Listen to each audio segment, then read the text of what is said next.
Tatlong zodiac animals na pinakamalamang na manalo ng lottery sa 2024 hanggang 2026 by Chinese Eastern Astrology. Snake.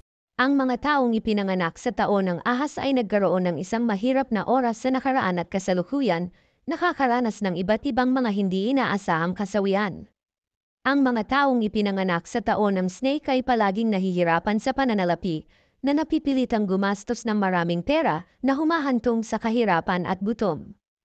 Kahit na gumawa ka ng maraming pagsisikap, ang mga resulta ay hindi tulad ng iyong inaasahan, kaya ang zodiac na hayop na ito ay madalas na disappointed, nalulumbay, at gustong sumuko. Ang Great Karma na walang kamatayan, ayon sa astrolohiya ng silangan, ay magreresulta sa Great Karma. Ang mga taong ipinanganak sa taon ng ahas ay makakaranas ng hindi inaasahang pagbabago sa kanilang buhay sa susunod na 3 taon 2024 hanggang 2026. Ang taon ng mga kapalaran ng ahas ay unti-unting bumubuti, at ang mga kayamanan ng mga ahas ay bubuti ng malaki sa mga darating na taon. Magkakaroon ka ng mas maraming pera, masaganang pagpapala, at masaganang buhay.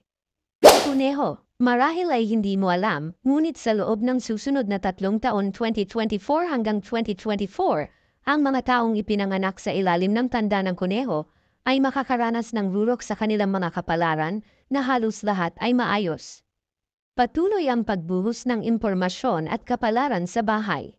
Ayon sa mga horoscope, ang Diyos ng swerte ay mag-aambag sa kapalaran ng zodiac na hayop na ito sa darating na panahon, dahil ang iyong kapalaran ay tataas ng kasing bilis ng isang saranggola, at maaaring hindi mo rin inaasahan na kikita ng madali sa isang araw.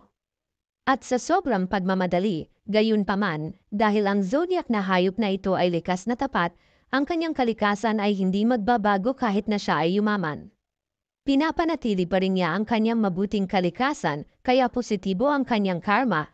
Siya ay lubos na nagustuhan ng maraming tao, at maraming tao ang tumutulong sa kanya. Nagbabago ang mga panahon, sagana ang mga pagpapala, at bilang resulta, ang kapalaran ng zodiac na hayop na ito ay lumalaki sa araw-araw. Monkey. Ayon sa Eastern Horoscope, ang mga ipinanganak sa taon ng unggoy ay dapat magpasalamat sa langit at lupa dahil sa darating na 3 taon 2024 hanggang 2026, marami silang makakaharap sa gusto nila, magiging perpekto ang lahat na magseselo sa lahat. Ayon sa horoscope para sa 3 taon na ito, ang mga taong ipinanganak sa taon ng monkey ay nananalamin para sa kayamanan at kapalaran at magkaroon ng buhay na kakaunti ang may hahambing. Dapat samantalahin ng mga taong ipinanganak sa Year of the Monkey ang minsan sa buhay na pagkakataong ito upang bumuo ng masaganang kinabukasan para sa kanilang sarili. Sa panahong ito, hindi lamang katanyagan ang darating kundi pati na rin ang pera. Hindi na kailangang mag-alala tungkol sa hindi pagkakaroon ng sapat na pera upang gastusin kung ang zodiac na hayop na ito ay alam kung paano samantalahin ang mga pagkakataon upang kumita ng pera sa harap niya.